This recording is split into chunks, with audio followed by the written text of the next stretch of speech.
నమస్కారం. భారతదేశంలో ముఖ్యంగా బ్రజ్ ప్రాంతంలో ఓ పెద్ద ఆధ్యాత్మిక చిక్కుముడుంది. అదేంటంటే శ్రీకృష్ణుడి లీలాభూమిగా ప్రపంచ ప్రఖ్యాతిగాంచిన ఆ పవిత్ర స్థలంలో ఒక శక్తివంతమైన దేవి ఆలయానికి ఎందుకంత ప్రాముఖ్యత? అసలు కృష్ణుడికి అమ్మవారికి ఉన్న సంబంధమేంటే? రండి, ఈ ఆసక్తికరమైన విషయం గురించి కాస్త లోతుగా తెలుసుకుందాం. ఒక్కసారి ఆలోచించండి, కృష్ణుడు నడయాడిన నేల అది. మరి అక్కడ జగన్మాత ఆలయానికి ఎందుకంత ప్రాధాన్యత? వింటుంటేనే కాస్త ఆశ్చర్యంగా ఉంది కదా. శ్రీకృష్ణుడి అల్లరి, ఆయన లీలలకే ప్రసిద్ధి చెందిన ఆ బ్రజ్భూమి నడిబొడ్డున ఉన్న ఈ మిస్టరీ ఏంటో ఇప్పుడు చూద్దాం. అసలు ఈ చిక్కుముడినే విప్పాలంటే మనం రెండు వేర్వేరు పురాణగాథల్లోకి వెళ్ళాలి. వినడానికి ఈ రెండు కథలు సంబంధం లేనట్లు అనిపిస్తాయి, కాని అవి రెండు ఒకే పవిత్ర స్థలంలో ఎలా కలిశాయో అదే ఇక్కడసలు మ్యాజిక్. మొదటి కథ ఓ మహావిషాదంతో మొదలవుతుంది. పరమశివుడి కథ. ఆయన తన భార్య సతీదేవి నిర్జీవదేహాన్ని మోస్తూ దుఃఖసంద్రంలో మునిగిపోయినప్పుడు ఆవిడ శరీర భాగాలు భూమీద పడ్డాయి కదా. అలా పడిన ప్రతిచోట ఒక పవిత్ర శక్తికేంద్రం ఏర్పడింది. వాటినే మనం శక్తిపీఠాలు అని పిలుస్తాం. మొత్తం 51 శక్తిపీఠాలు. పురాణాలు ఏం చెప్తున్నాయంటే ఆ శక్తిపీఠాలలో ఒకటి మధురలో ఉందని.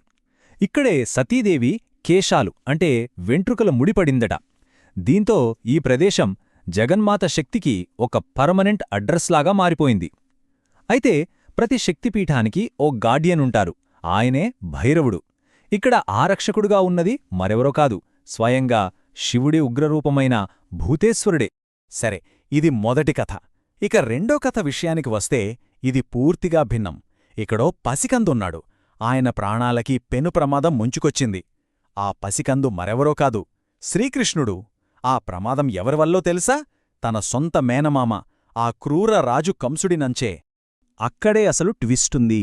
ఒకవైపు శివుడి దుఃఖం, శక్తిపీఠం, మరోవైపు కృష్ణుడి ప్రాణసంకటం. సంబంధం లేనట్టున్న ఈ రెండు కథల్ని కలిపే ఒకే ఒక దివ్యశక్తుంది. ఆ శక్తే యోగమాయా. ఆవిడే ఈ రెండు ప్రపంచాలను కలిపే పవిత్ర బంధం. అవును, యోగమాయే ఆ దివ్యవారధి. ఒకవైపు ఆమె సతీదేవి, శక్తిస్వరూపం. మరోవైపు పసికందు కృష్ణుడికి రక్షణ కవచం. మనందరికీ తెలిసిన కథేగదా.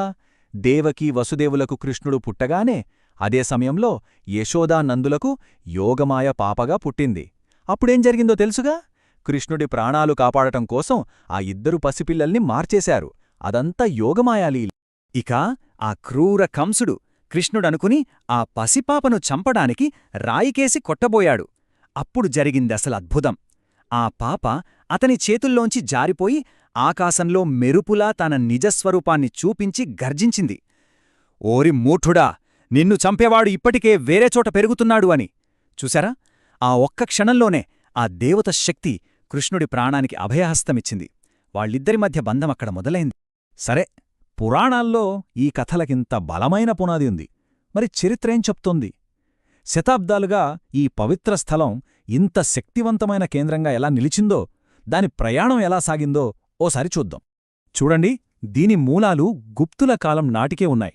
అంటే అప్పటినుంచే ఇక్కడ శాక్త, శైవ ఆరాధనలు జరుగుతున్నాయని ఆధారాలున్నాయి. ఆ తర్వాత మధ్యయుగంలో ఎన్నో దండయాత్రలు జరిగాయి. అయినా సరే ఆలయాన్ని మళ్లీ మళ్లీ పునర్నిర్మించారు. అంటే ప్రజల విశ్వాసం ఎంత బలంగా ఉందో అర్థం చేసుకోవచ్చు.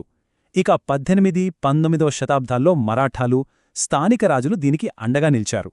ఈ రోజు మనం చూస్తున్న ఆలయం, ఇక్కడి సౌకర్యాలు ఇవన్నీ 20వ శతాబ్దం నుంచి జరుగుతున్న ఆధునిక పనుల ఫలితం.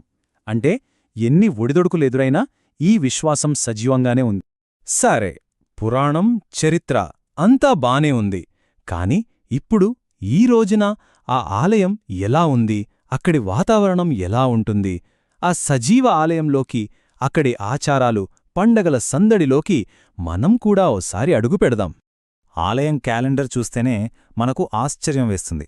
ఒకవైపు అమ్మవారికి నవరాత్రులు, దుర్గాష్టమి ఎంత ఘనంగా చేస్తారో, మరోవైపు కృష్ణుడికి కృష్ణాష్టమి కూడా అంతే వైభవంగా జరుపుతారు.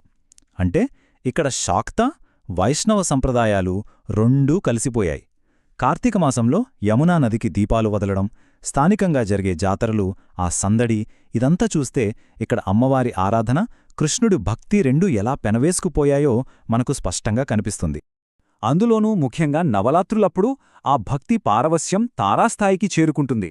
ఆ 9 రాత్రులు అమ్మవారి 9 రూపాలను కొలుస్తూ చేసే ఆరాధన అదో అద్భుతమైన అనుభూతి.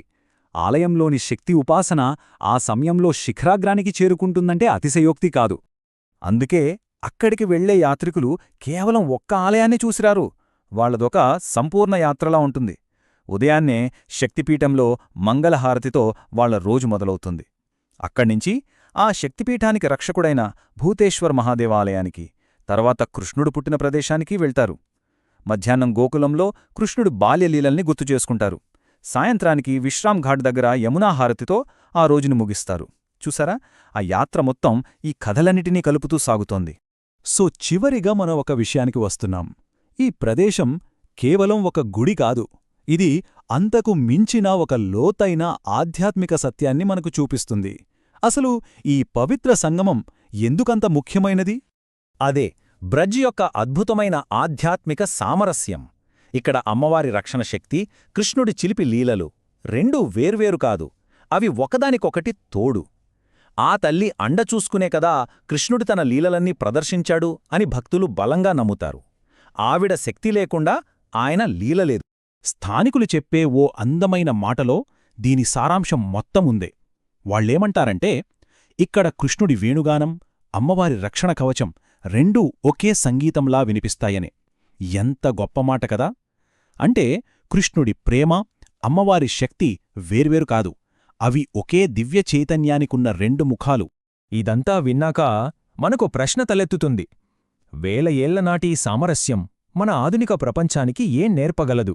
బహుశా బయటకు వేరువేరుగా కనిపించేవన్నీ లోపల ఒక్కటే అని గుర్తించడమే అసలైన జ్ఞానమేమో. కాస్త ఆలోచించాల్సిన విషయం.